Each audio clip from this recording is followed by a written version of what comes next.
que traen su Biblia en esta tarde, la pueden abrir en el libro de los Jueces, capítulo 6. Nuestro tema se titula Dios habla en tiempos de crisis. Dios habla en tiempos de crisis.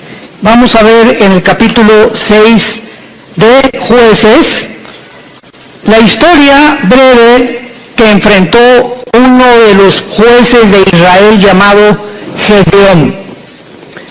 El libro de los Jueces, y esta es una característica increíble de la Biblia, que no se nos oculta los pecados de los más grandes hombres, ni tampoco se nos oculta los pecados de diferentes tribus o naciones que han a través del tiempo atravesado nuestra historia.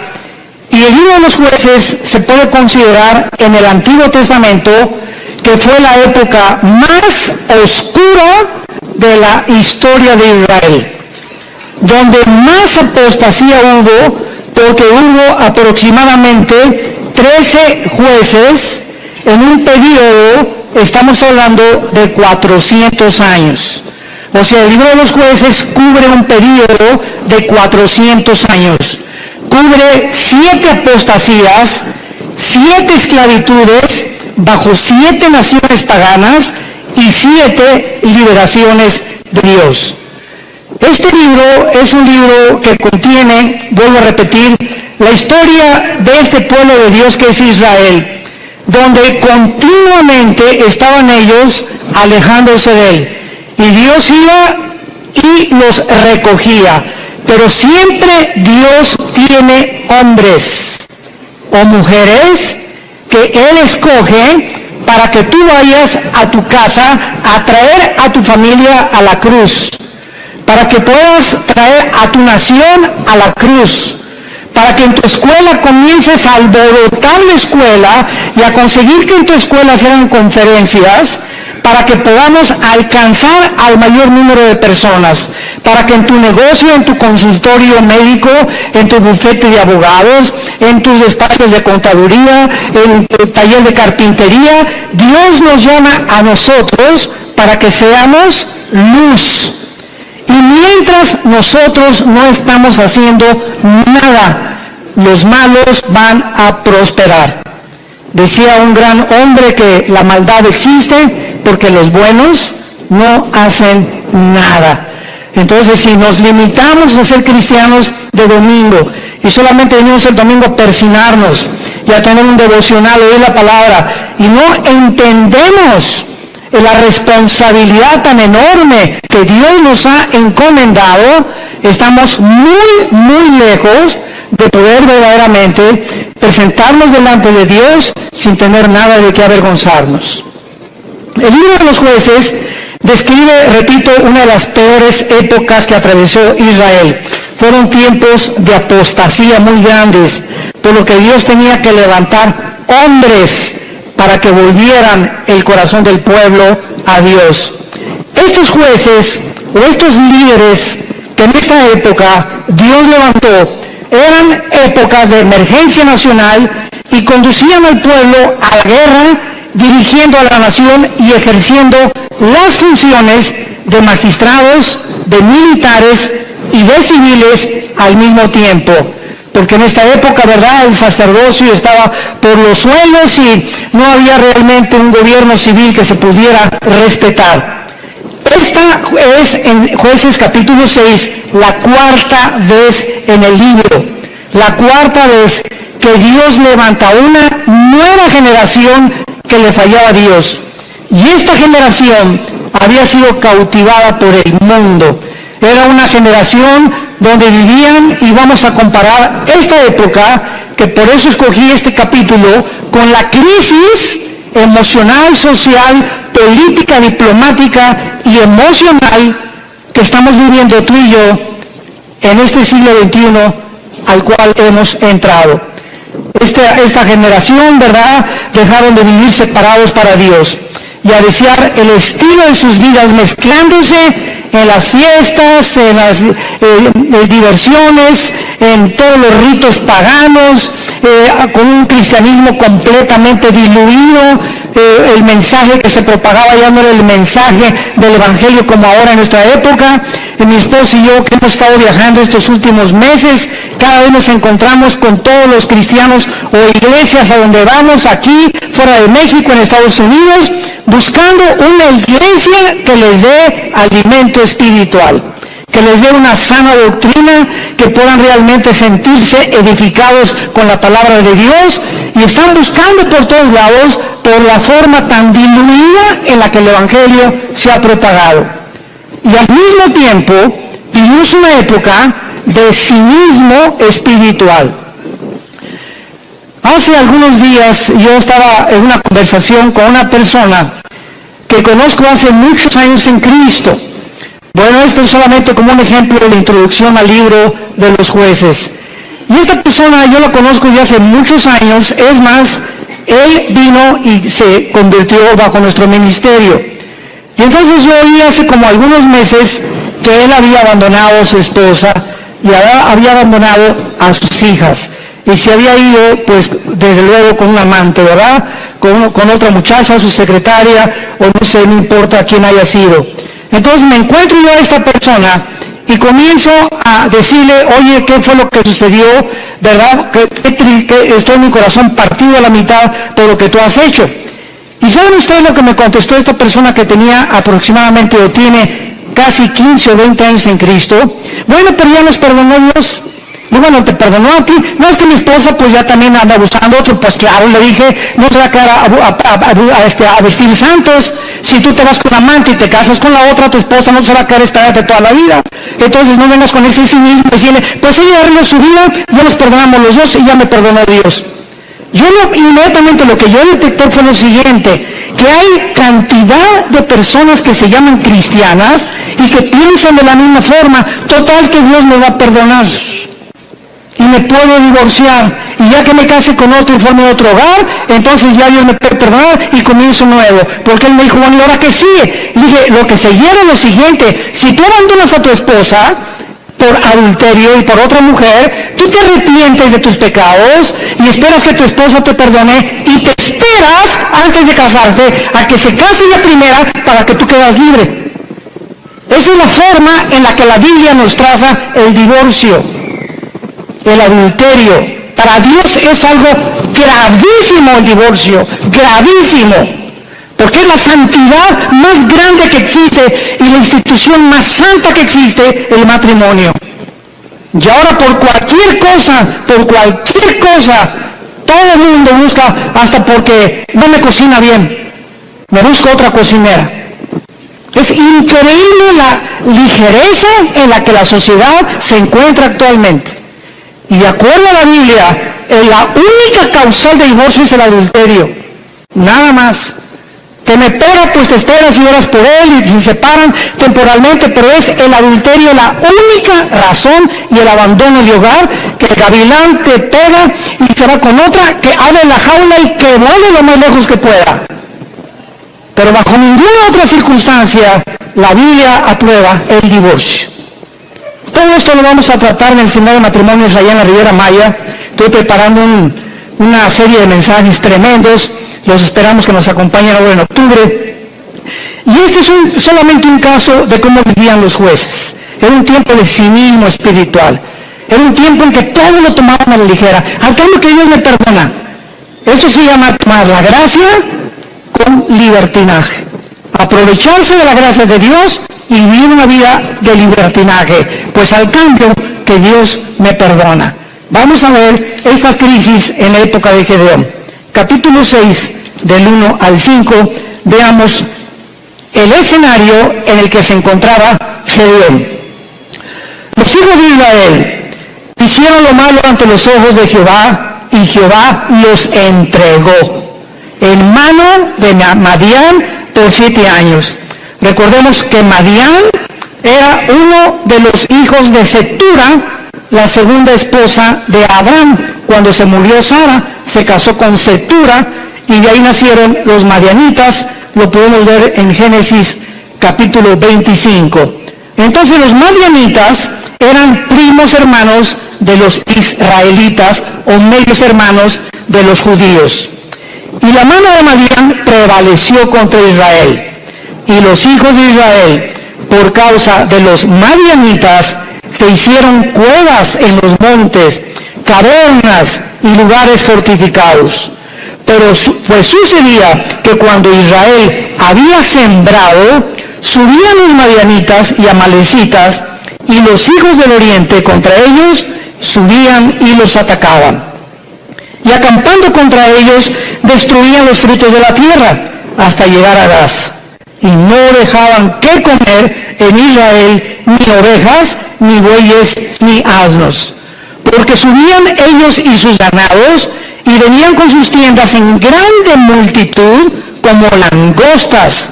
Ellos y sus camellos eran innumerables, así venían a la tierra para devastarla. No cabe duda que podemos nosotros, con esta introducción, poder comparar la época en la que nosotros estamos viviendo y el paralelo tan grande que existía en los tiempos de Gedeón y nuestro tiempo actual. Vemos en estos primeros 5 versículos la primera clase de crisis. Estaban atravesando una crisis social y de mucha violencia. Israel se había abandonado de los caminos de Dios. Dios los entrega en manos a enemigos, porque esta es la forma como Dios trata con todos nosotros. Dice la Biblia que mientras estamos en la luz, 1 Juan capítulo 1, la sangre de Cristo nos limpia de todo pecado. Bajo la luz, el diablo, los demonios no pueden meterse con mi vida, ni con mis hijos menores de edad, porque estoy bajo la protección de Dios.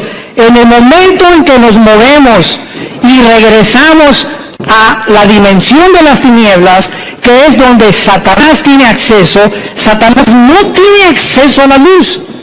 Dios es luz y no hay tinieblas en él. Entonces las tinieblas están relacionadas con el pecado. El momento en que tú pecas, o ya traes una mujer en tu mente que no es tu esposa, o ya metiste pornografía a tu casa, o ya comenzaste a hacer cosas que son desagradables a los ojos de Dios, sin que tú te des cuenta, si tú mantienes este tipo de vida, comienza el cerebro y las emociones a ser afectadas, y entonces viene lo que se llama el engaño, donde comienzas a engañarte, porque el pecado tiene el poder de engañarnos, y comienzas a convencerte que no estás tan mal. No, esa es una prostituta, esa sí está mal. No, yo no soy con mi compadre si es borracho, parrandero y jugador. Yo por lo menos estoy casado con mi esposa y tengo mis aventuritas de vez en cuando, una canita al aire, pero de vez en cuando. Y Dios es un Dios que dice la Biblia, sus párpados nos examinan y nuestros caminos están delante de Él las 24 horas del día.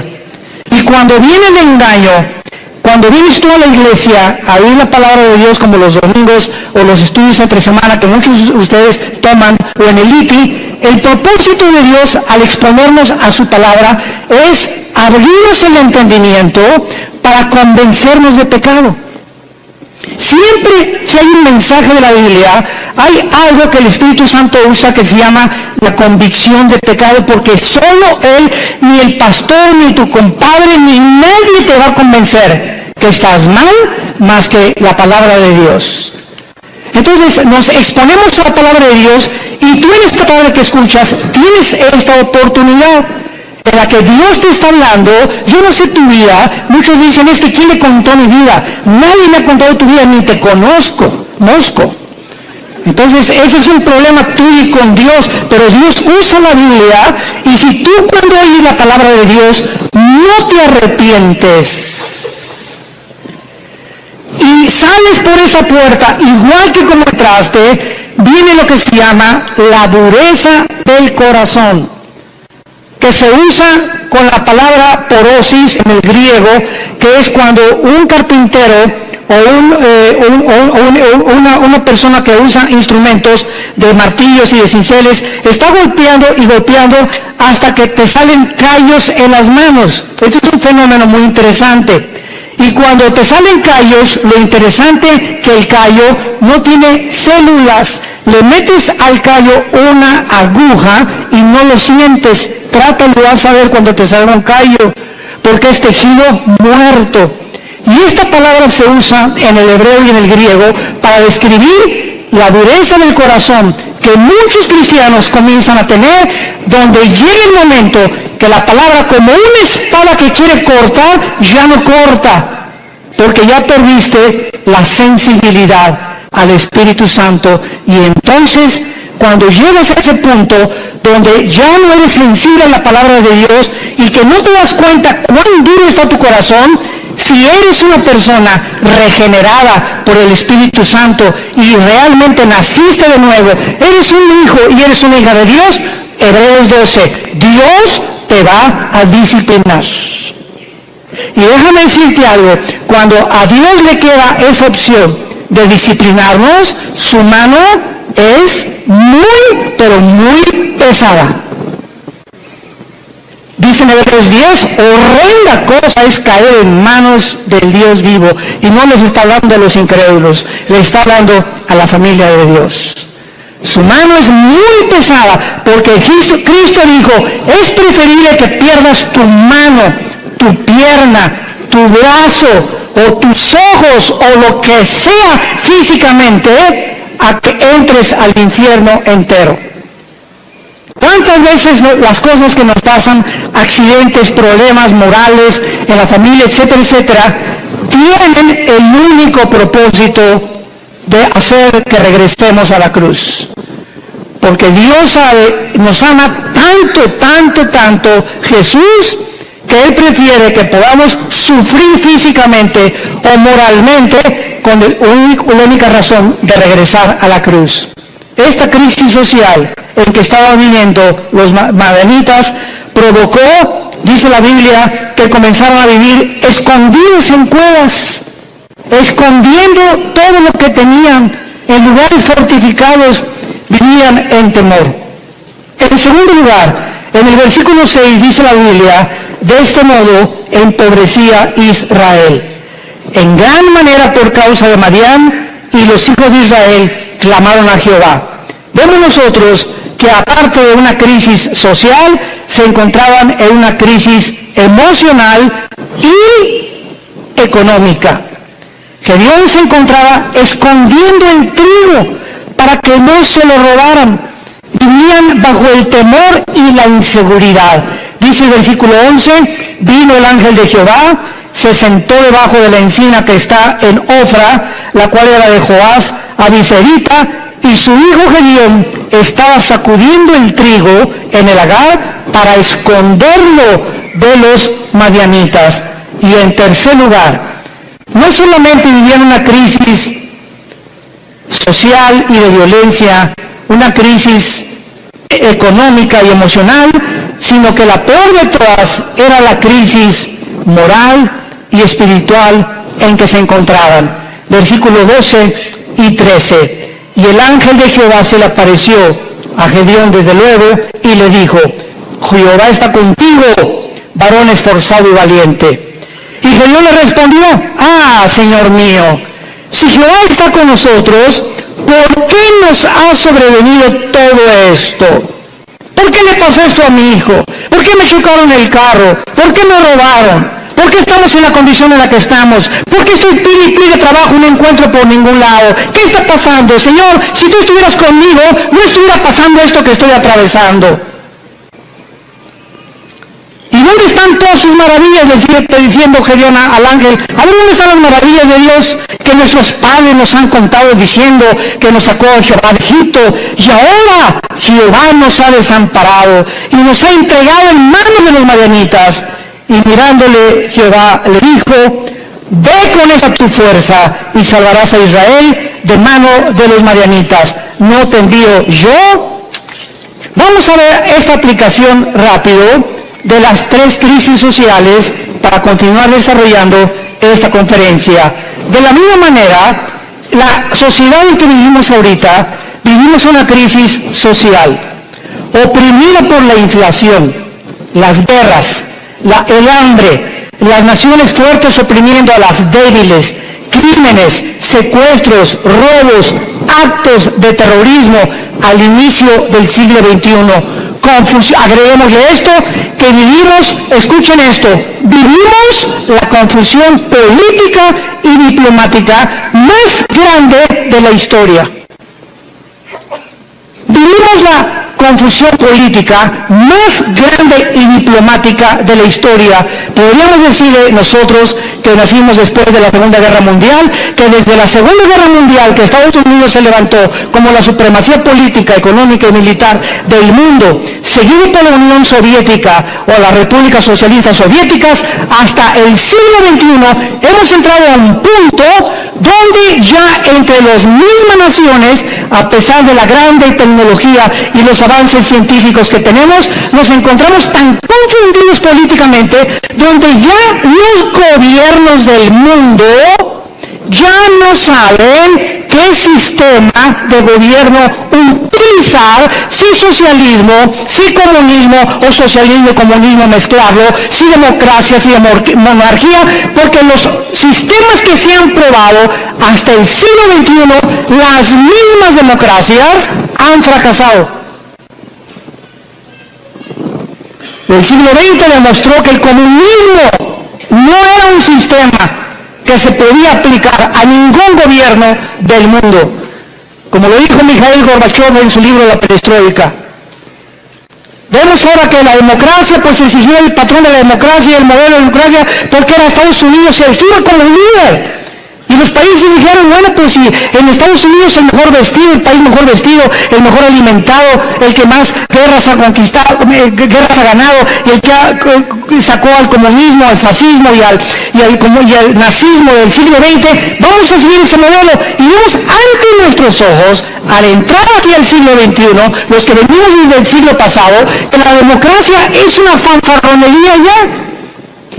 Ya no es cierto que hay democracia, no es cierto que el pueblo gobierna, no es cierto que hay respeto por las instituciones. Vivimos una confusión, un caos político y diplomático, donde todos los sistemas se están derrumbando a nuestros ojos, todas las ideologías se están desmoronando, todo está cayendo delante de nuestros ojos, y ahorita los jóvenes, nunca, como en los últimos 10 años, había habido tantos suicidios de muchachos de 8 a 16 años.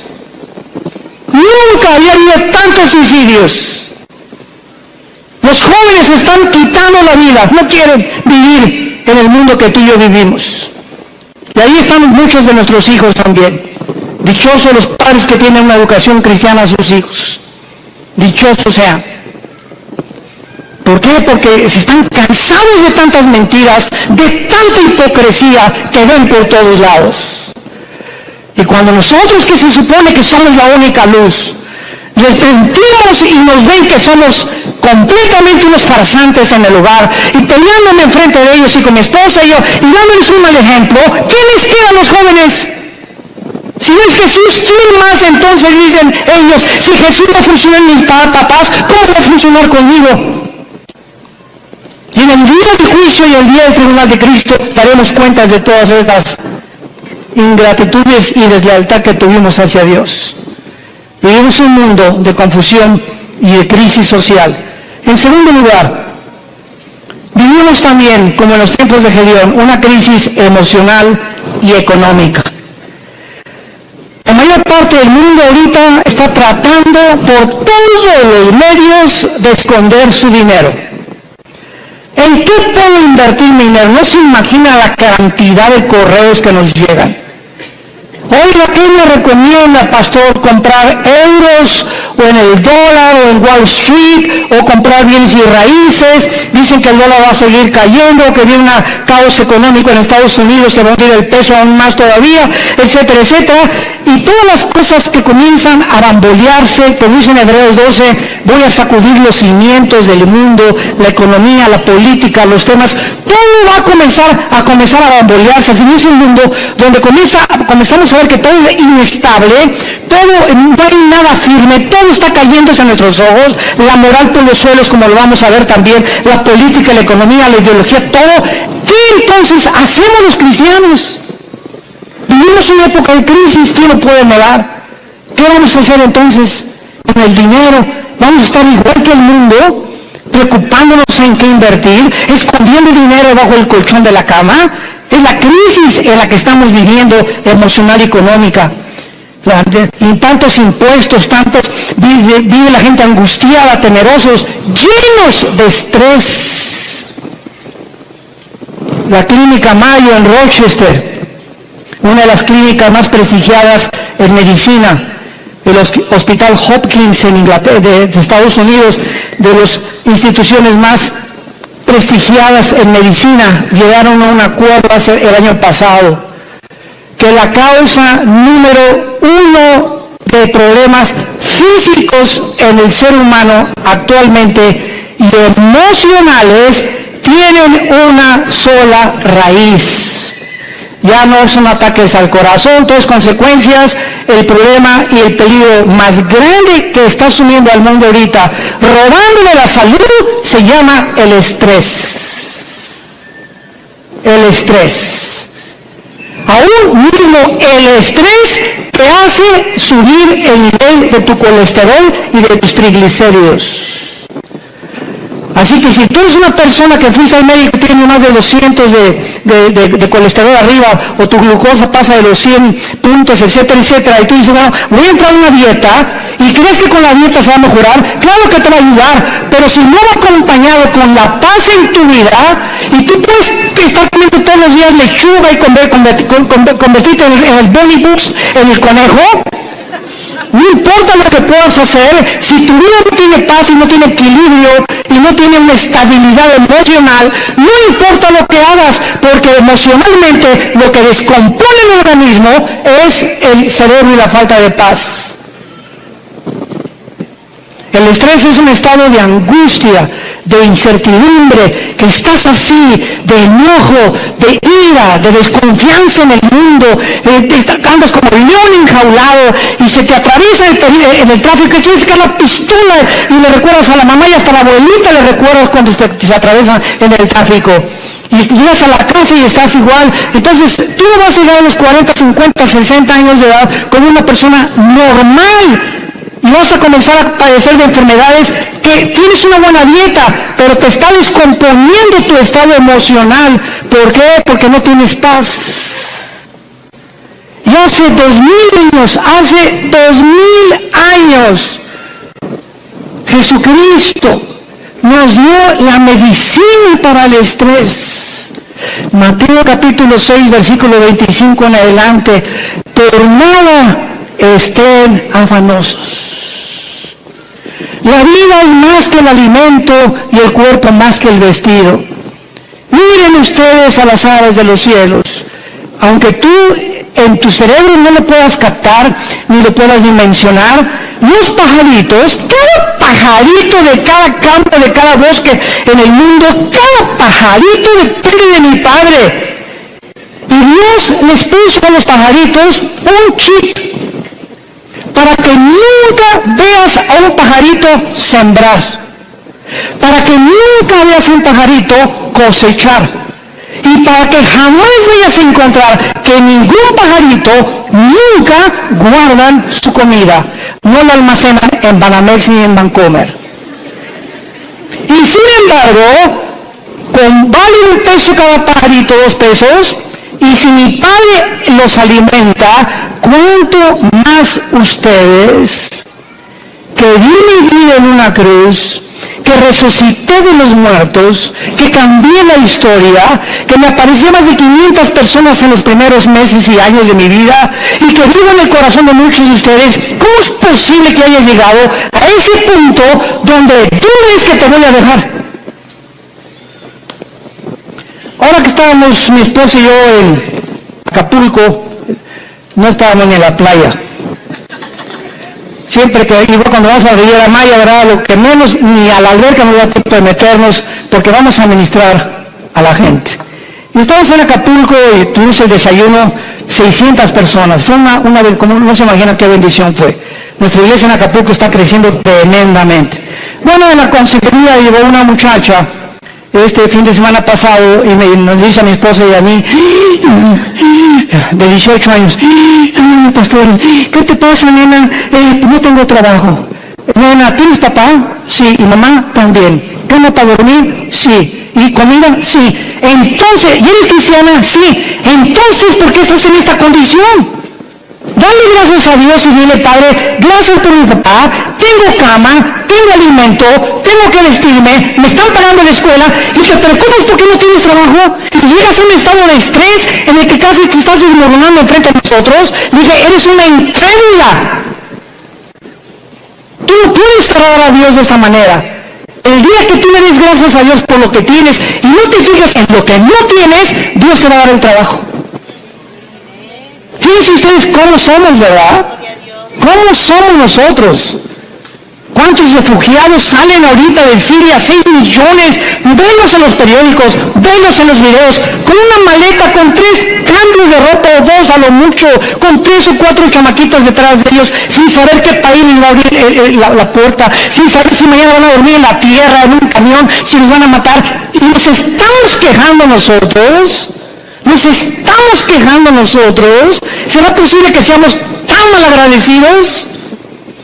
Y siempre viendo lo malo, siempre no tengo esto, no tengo aquello, pero tienes vida, y vives en un país libre, tienes padres, tienes una casa, tienes un petate donde echarte, tienes guaraches.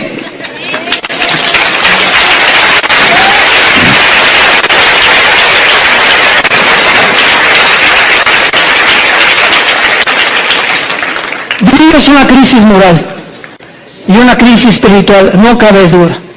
Y tenemos que entender que no es como comenzamos, recuerda esto, sino como terminamos lo que vale delante de Dios. Como este muchacho que comenzó muy bien, 20 años discipulándolo, y se va con una otra chamaquita y llega a su esposa y todo, y digo, recuerda que no es como comenzaste, es como terminaste, y estás terminando mal. Le dije, vas mal y vas a acabar mal. Comenzaste muy bien, pero todo aquello que tú hiciste no te será tomado en cuenta, porque lo que importa es cómo llegamos a la meta, lo que va a contar delante de Dios. Pues es un asilo para ancianos y es un orfanatorio para niños, eso fue del pasado. Hoy, si tú mueres, hoy en la noche, ahorita saliendo te atropella un camión, se te avienta encima un camión de 10 toneladas. Y te da como tortilla aplastada y llegas al cielo ahorita mismo en la tarde. ¿Qué vas a decir a Dios? ¿Qué hiciste con tu vida? Lo alabaste, lo bendeciste. ¿Cuánto de tu tiempo se lo dedicaste a Él? ¿A cuántas personas les hablaste de Jesús? ¿A cuántas personas de tu familia ya has traído a la cruz? Hoy, ¿qué es tu vida? Tú no sabes si hoy es el último día que vivimos. Nadie lo sabe. En Hebreos capítulo 6 hay una exhortación muy fuerte, se nos dice, Hebreos 6, 11 y 2. Pero deseamos que cada uno de ustedes muestre la misma solicitud hasta el fin.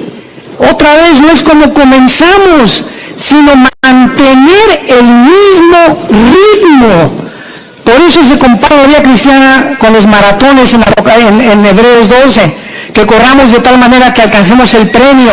Entonces, no es solamente como comenzamos, sino mantener el ritmo, y vienen los ánimos, y vienen las tormentas, y vienen las lluvias, y problemas, y el dólar, y el petróleo, y las guerras, y nada te apachurra, nada te amedrenta, pues no se puede cosas, ya me quiero morir, no, todas las cosas, el espíritu que Dios nos ha dado, es un espíritu de poder, es un espíritu de amor, de dominio propio, pero cuando tú te despegas de este libro, y cuando tú abandonas a Dios, viene como una catapulta, como un huracán, como un tsunami, todos los problemas en tu vida, y no tienes fuerzas para poder soportarlo, ni para poder resistirlo, y te vienes al suelo, y te emborrachas, y te drogas, y abandonas a tu esposa, y comienzas a buscar las salidas fáciles, porque no tuviste el poder que no le dijiste al Espíritu Santo que te fortaleciera.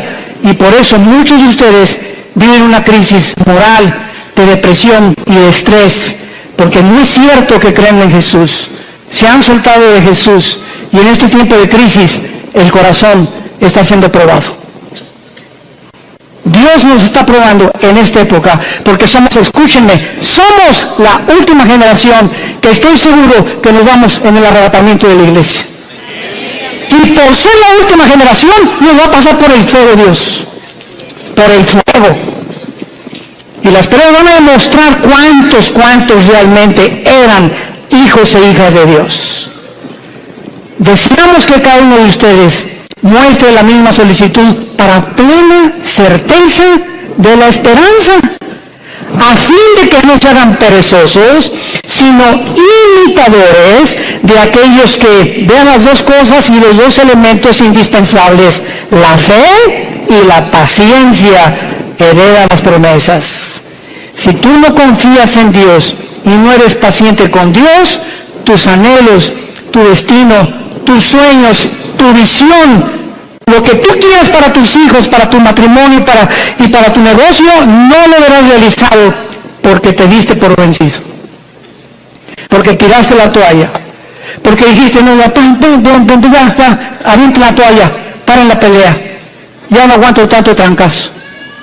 Y estamos en un mundo donde vemos los campos llenos de cristianos amargados. Llenos así, si pudiéramos hacer una visión espiritual, así, llenos los campos cristianos, quejumbrosos, amargados, estresados, llenos de rencor, nunca aprendieron a perdonar, nunca se sobrepusieron, nunca pudieron descubrir el poder de la resurrección de Jesucristo en sus vidas, y así te van a enterrar y va a poner un letrero ahí en tu tumba que diga, este fulano nació en las tinieblas, vivió en las tinieblas y regresó a las tinieblas. Nunca vio la luz, no la quiso ver.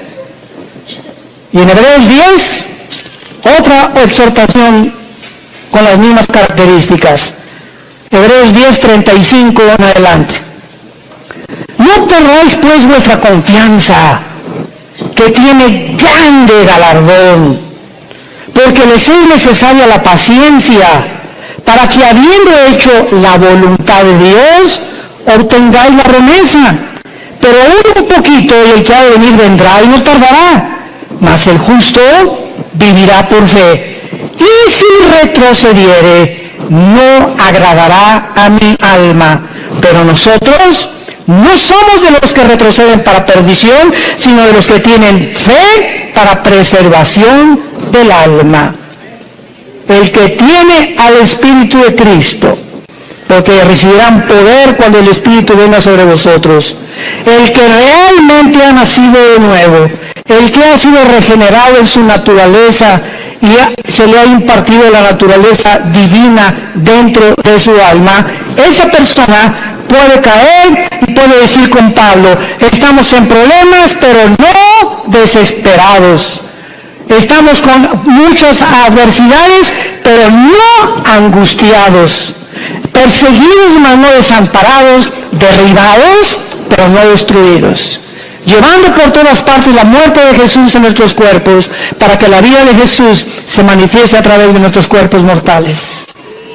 Esta es la expresión de un hombre de Dios. Un cristiano verdadero tiene problemas, pero nunca llegará a la angustia. No tengo trabajo. ¿Qué voy a hacer? Nunca llegarás a ese punto de sentirte arrinconado donde no ves ninguna ventana, el mundo se te cerró, todo es tinieblas, porque no puedes ver a través de esas tinieblas, simplemente porque no quieres verla, porque no es cierto que crees en el poder de la resurrección del Hijo de Dios. Decía Filipenses 2, Pablo, todo que antes lo tenía por ganancia, lo tengo por basura, con tal de conocerle y ser semejante a él en su muerte, y con el fin de poder conocer el poder de su resurrección. No solamente Cristo nos quiere que seamos iguales a su Hijo en conocimiento, en teología y en cosas intelectuales y de mucho conocimiento bíblico, sino que ese conocimiento nos transforme en guerreros, en guerreras, en hombres y mujeres que empujemos en la generación que tenemos, que no tengamos temor de nada ni de nadie, ni de los alacranes. del hombre, de la política, que no tenemos miedo de nada, porque hay un Dios, nuestro reino está allá arriba, ahí viene la ciudad de Jerusalén, ya viven por nosotros, ya viene una nave espacial grandísima que se llama la Nueva Jerusalén, donde va a aterrizar aquí en Apocalipsis 22, y donde vamos a vivir para siempre, y esa es la esperanza, y mientras tanto que se caiga el mundo, que se derrumbe el mundo, pero no me voy a dejar vencer por el mundo, porque el mundo no tiene esperanza, tú y yo tenemos esperanza. Y esa esperanza la que tenemos que transfundir a nuestros hijos.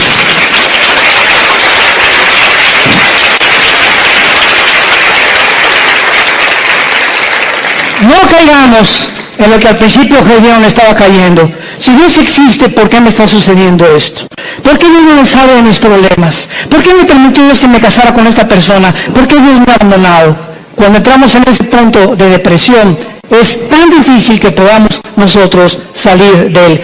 En el versículo 14 de Jueces 6, de nuestro pasaje, vemos que Dios habla en tiempos de crisis. Y mirándole Jehová, le dijo, ve con esta tu fuerza y salvarás a Israel de mano de los madianitas. ¿No te envío yo? Ante todos estos cuestionamientos de inseguridad, ese es el problema. Que estamos viendo alrededor lo que el mundo, las noticias y cómo el mundo se está desmoronando ante nuestros ojos, pero no vemos el poder que tenemos dentro del Espíritu Santo. ¿Por qué creen que Dios nos dio el Espíritu Santo? Dice, les daré poder, porque no lo tenemos.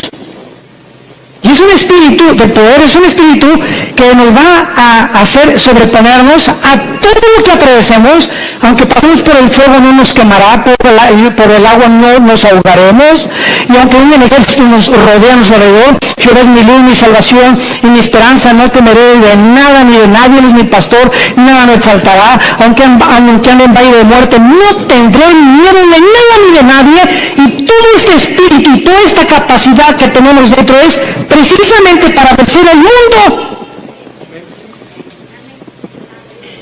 Y dice 1 Juan capítulo 5, todo el que es nacido de Dios vence al mundo. Y esta es la fe que ha vencido al mundo, nuestra fe. Pues tenemos que entender, si no somos vencedores, y somos un grupo de cristianos tirados, quejumbrosos, tirándose, no hacen almas, y te dejas llevar con todas las malas noticias del mundo, y por acá y por allá, simplemente es porque te has desconectado de la fuente de energía. Porque separados de Él, nada podremos hacer. De la misma manera, Dios te habla y te dice lo mismo. Te he llamado para enviarte a tu familia. ¿Por qué crees que te salvé, dice Dios en esta tarde? ¿Por qué crees que tú fuiste el primero en tu familia en conocerme? Vas a llegar con tu familia, si son religiosos, o son mormones, o son masones, o son musulmanes, no importa, todos venimos de familiares con diferentes ideologías. Y Dios toma a una persona en la familia para iluminarla, para darnos el conocimiento. Así comenzamos en nuestra propia familia. En la familia nosotros comenzamos con mi hermano Alejandro, que es el director del Instituto Teológico Internacional. 2 años después me convertí yo, después mi hermana, mi mamá, mi abuela, que fue presidenta de la Acción Católica 35 años, la viejita se convierte a los 82 años. Que fue murió a los 93 años, Dios la tenga en su presencia. Pero toda la familia de repente verá con el testimonio, con todos ahorita, todos los nuestros, ¿verdad? Desde luego, yo aprimo, tenemos que no, pero lo que somos hermanos y todos de nosotros, todos somos cristianos y todos servimos a Dios.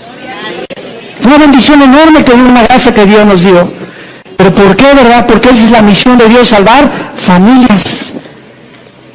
Tú y tu casa, yo y mi casa serviremos a Jehová, dijo Josué antes de morir. Y si ustedes creen que no vale la pena servir a Dios, sirvan a los ídolos. Pero yo y mi casa serviremos a Jehová. Y finalmente,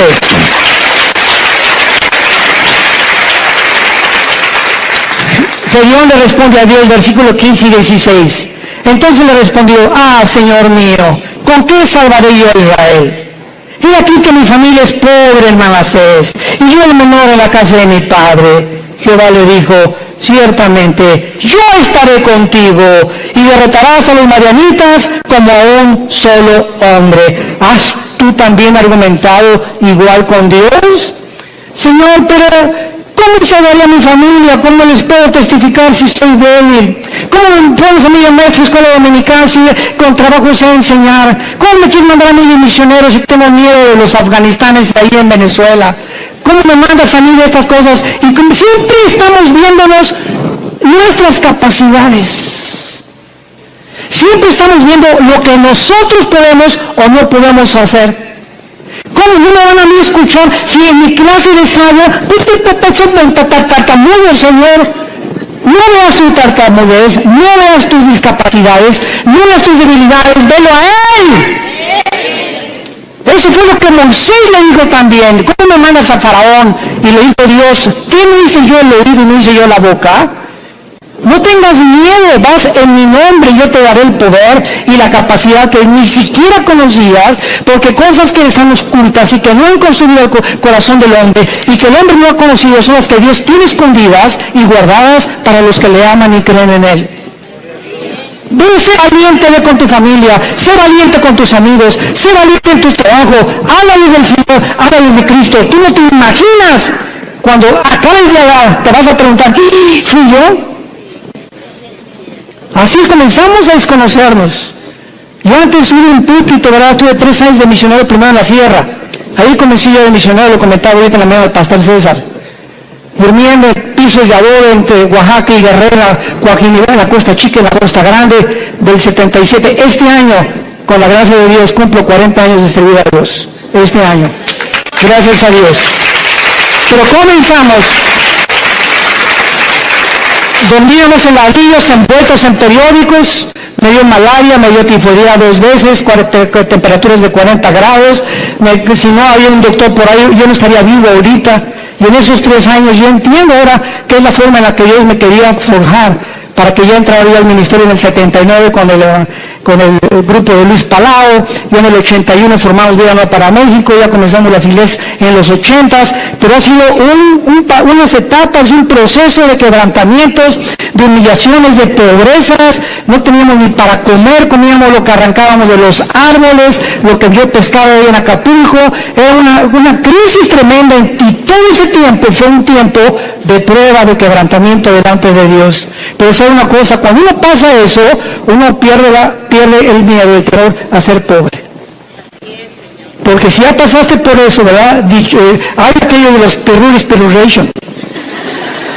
Pero cuando uno fue pobre, y pobre, que duermes en un piso de adobe, y no tienes ni siquiera un cojín donde poder dormirte, ya no le tienes miedo a la vida. Le pierdes el miedo a la vida. Porque sabes que sobre cualquier cosa lo peor que te pueda pasar es eso, y más de allá, la muerte. Y para nosotros es ganancia. Y finalmente, Gedeón, una vez que él comienza a adquirir conciencia de que no es él y que es Dios el que le ha llamado, vemos nosotros que Gedeón, en el versículo 18, lo primero que hace es, le dice al ángel de Jehová, que era Cristo desde luego, ven a mi casa y te voy a poner ofrenda. Y él respondió, esperaré que vuelvas. Entrando Gedeón preparó un cabrito y panes, etcétera, etcétera. Entonces el ángel de Dios, ya que tenía toda la ofrenda, le dijo, toma la carne y los panes sin levadura, ponlo sobre esta peña y vierte el caldo. Y él lo hizo así. Y extendiendo el ángel de Jehová el báculo que tenía en su mano, tocó con la punta la carne y los panes sin levadura, y subió fuego de la peña, el cual consumió la carne y los panes sin levadura. Vemos nosotros que lo primero que hizo Gedeón fue inmediatamente, después de recibir las noticias, buscar una ofrenda a Dios. Lo primero que un hombre y una mujer cambian cuando comienzan a conocer a ese Dios todopoderoso es que no existe, ni he conocido yo a ningún cristiano grande y poderoso y maduro en el Señor que no sea generoso. Porque es la avaricia y la envidia y la codicia de los bienes materiales lo que nos impide a muchas personas recibir las bendiciones de Dios. Gedeón buscó una ofrenda inmediatamente. ¿Qué le podemos nosotros ofrecer ahora a Dios? Romanos 12:1, número 1, nuestro cuerpo. Síganme con mucho cuidado. Presentar nuestros cuerpos en sacrificio vivo. Romanos 12:1. Santo, agradable a Dios, que es vuestro culto racional. En el original griego dice, es la manera más racional para vivir. Si tú quieres servir a Dios, lo primero que comienzas es cuidar tu cuerpo, y no solamente de lo que comes, sino también sexualmente. Nadie puede servir a Dios cuando hay una sensualidad, una sexualidad no controlada. El hombre más sabio de la historia, Salomón, y el hombre más fuerte de la historia, Sansón, los dos fueron vencidos por una mujer que no era su esposa. Y aquí está en la Biblia como ejemplo para que podamos aprender a no confiar en nosotros mismos. El que mire que está firme, mire que no caiga. No jueguen con el pecado sexual. No juegues ni te dejes tocar por tu novio. No toques a tu novia si la quieres. ¿Por qué? Porque eso es santo delante de Dios. No salten a privilegios, jóvenes que me escuchan, que no les corresponden. Espérate hasta el matrimonio. El acto sexual es solamente permitido por Dios y grandemente bendecido dentro de la esfera del matrimonio. Nunca el acto sexual será bendecido antes o ya casado con otra persona que no sea tu esposa, que se llama adulterio. Mientras nuestros cuerpos no sean santos delante de Dios y no tengamos limpia el alma sexualmente y también físicamente, ¿verdad?, una alimentación adecuada, vamos a impedir nuestro avance, y las cosas grandes que Dios podría haber hecho con nosotros no las hará. Dios busca hombres y mujeres santos en toda su manera de vivir, para ser usados como instrumentos a un Dios que es santo. Dice en 2 de Timoteo, Pablo, en una casa hay trastos sucios, en tu casa tienes en el fregadero vasos sucios y tienes en la vitrina vasos limpios. Si hubieran invitados, ¿qué vasos usas? Los limpios. Y así en el servicio a Dios hay cristianos sucios que están en el fregadero ahorita. Ahí están, Dios y que está queriendo lavarlos y no los usa Dios. Y quieres que te use Dios, pero no te puede usar porque no estás limpio, entiéndelo. Entonces, si hay algo que Dios quiere usar ahorita y no aprovechamos esa oportunidad, va a buscar a vasos limpios Dios, porque Él es un Dios santo. No nos perdamos esta oportunidad de servir a Dios por nuestra falta de limpieza y de santidad, porque estamos viviendo ante un Dios santo. Y finalmente, dice el versículo 24, y edificó allí Gedeón un altar a Jehová y lo llamó Jehová Shalom, el cual permanece hasta el día de hoy y de Ofra. Vemos nosotros que Dios le dice a Dios, yo soy tu paz, y mientras yo tenga tu paz y yo gobierne tu vida sexual, tus pensamientos, tus emociones, tu destino, tú vas a ser un vaso que te vas a rendir. Y nunca nadie ha podido imaginarse lo que Dios puede hacer con un hombre y con una mujer enteramente rendidos bajo su poder. Te damos gracias, Señor, por tu palabra. Gracias, Señor, porque esta es la paz que podemos tener en medio de cualquier crisis. No importa la crisis que atravesemos, si no tenemos paz, seremos arrastrados con el mundo que nos rodea. Es la paz que tú necesitas también, y entonces vas a entender que Dios te dice, no temas, yo estoy contigo. Yo soy tu Dios que te esfuerzo, sé valiente. Nunca te dejaré, nunca te abandonaré. Vas a entender que Él es suficiente. No necesitamos nada ni nadie más que a Él. Su poder con el que hizo el universo nos levantará, nos fortalecerá siempre. Que te pide que le entregues tu vida completamente en sacrificio santo, agradable a Dios, y que necesitas hacer la paz con Él en esta tarde si no la tienes. Dice el libro de Job 22:21, amístate ahora con Él y por ello te vendrá la paz. Haz a Jesús tu amigo y vas a conocer una paz que sobrepasa el entendimiento, que guardará tus pensamientos y tu corazón en medio de cualquier crisis que atravesemos, porque Él es Jehová Shalom, el Señor nuestra paz. En el nombre de Jesús. Amén. En esta tarde,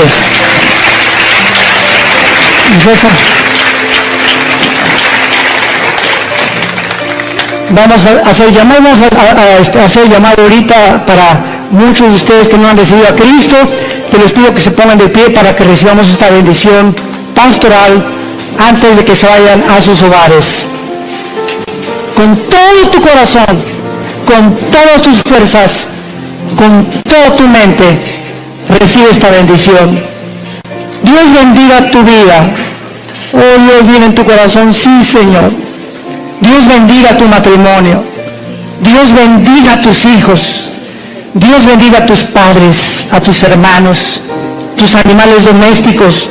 Dios bendiga tu trabajo, tu entrada y tu salida. Dios ponga sobre ti su paz, que guarde tus pensamientos y tu corazón.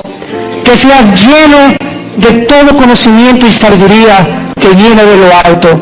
Y el Dios de esperanza, que te llene de todo gozo y de paz en el creer, para que abundes en esperanza por el poder del Espíritu Santo.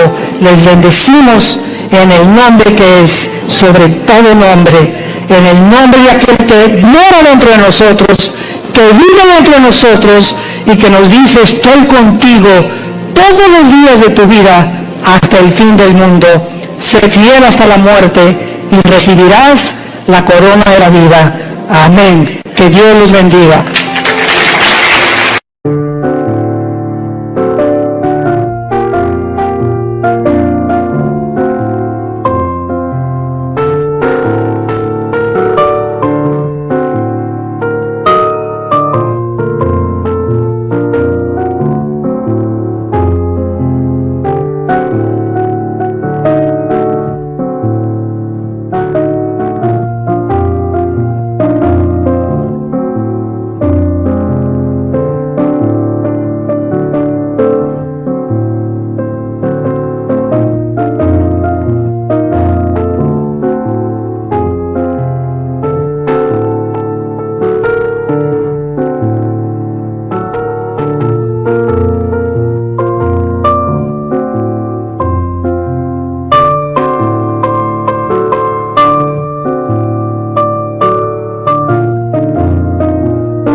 Anh hay mơ mộng mình thức xa xôi, không màng về tình ái muôn nơi, sống cho được trọn kiếp đây thôi, đâu quan tâm gì chuyện đời.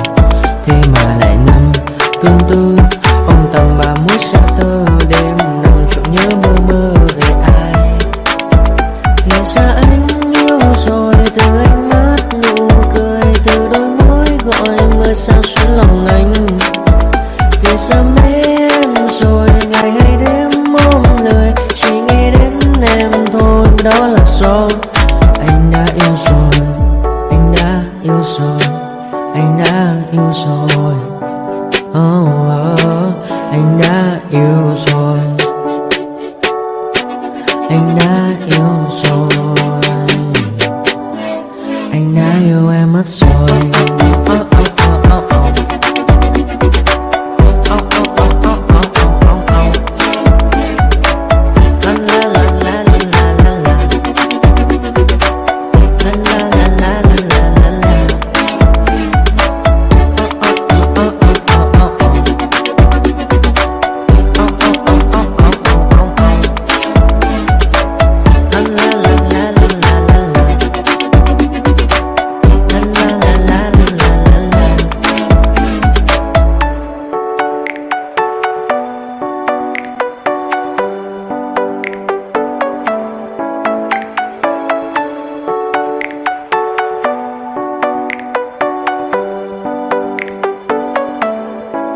Anh ngày mơ mộng mình thức xa xôi, không màng về tình ái muôn nơi. Sống chung là trọn kiếp đây thôi, đâu quan tâm gì chuyện đời.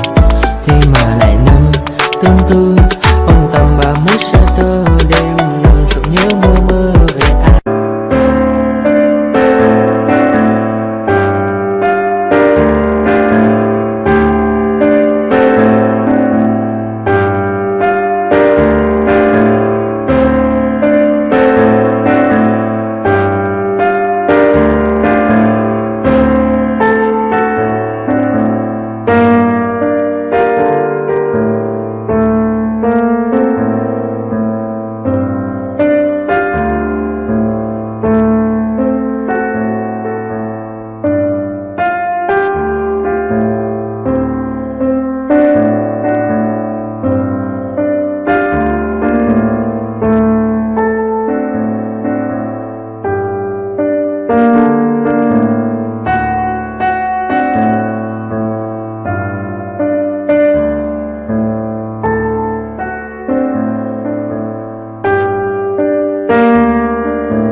Thank